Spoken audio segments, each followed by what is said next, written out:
فبالتالي اليوم أثبتوا احتلالهم بأن من قتل الشعب العراقي اليوم يريدون إخراجهم من السجون. إذن هي مجرد لعبة لفترة معينة، محاكمة صورية، بعد ذلك يصدر عفو عنهم وينتهي كل شيء. فبالتالي اليوم أثبت الرئيس الأمريكي أنهم محتلين لهذا البلد وليسوا محررين. أولاً هي شركة ذات سيئة الصيت، والقرار اللي أصدره ترامب بحق هذه الشركة هو قرار مجحف بحق العراقيين أجمع، وهي يعني شركة مثل ما نقول ما جاي لأجل حماية العراقيين بل لقتلهم.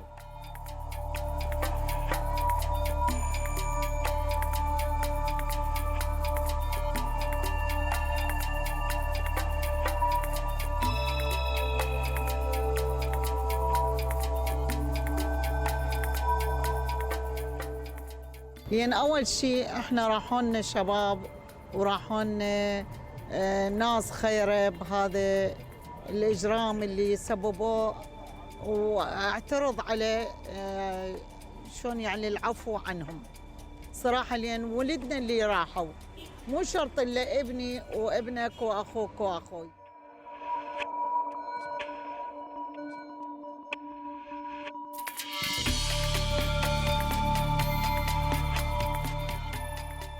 لأنه العراقي دمه مو رخيص بصراحة، لكون أنه 4 أمريكان يطلق سراحهم وهم مرتكبين أبشع الجرائم داخل العراق، وهذا أمر مجحف بصراحة. أنا أقول وغيري من العراقيين هذا الأمر لم يكن ولن نقبل إطلاقاً.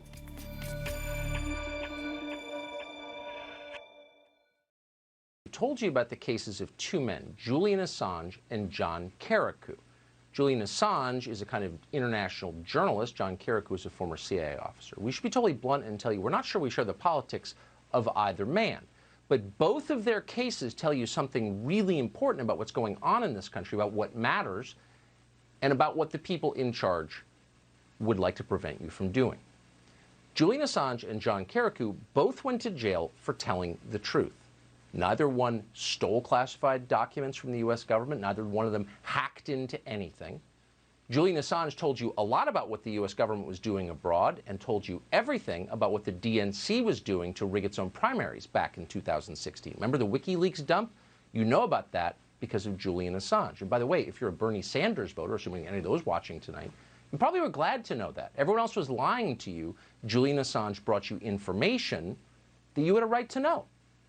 John Carrico, meanwhile, told the truth about what our military and our intel agencies were doing during the Iraq War. Again, you may not agree with his position, but what he said was true. And that matters above all because truth is and must be a defense. If you say something true, you shouldn't be punished because we should value truth above all. In both cases, those men went to prison. And in both cases tonight, as one of his final acts as president, Donald Trump has the opportunity to make that right, to pardon both of them. We told you that last night. We told you it before. We're hearing tonight that neither man, particularly Julian Assange, we don't know if this is true, is likely to get a pardon. Why? Well, apparently because Republicans in the Senate, and by Republicans in the Senate we mean Mitch McConnell of Kentucky, the leader of Republicans in the Senate, has sent word over to the White House, if you pardon Julian Assange, we are much more likely to convict you in an impeachment trial. Now, is it legal to hold that over a president's head? We're not lawyers, we don't know. It's certainly wrong. But more than that, it tells you everything about their priorities. At a time when this country in some ways is coming apart, we're at a pivot point in American history. And if you're watching this show, you probably feel pretty threatened, and for good reason. There are people on the other channels saying they're going to hunt you down like a terrorist. At that moment, what is Mitch McConnell, your designated defender in the United States Senate, worrying about? He's worrying about protecting the uniparty in Washington, not his party and the Democratic Party in permanent Washington.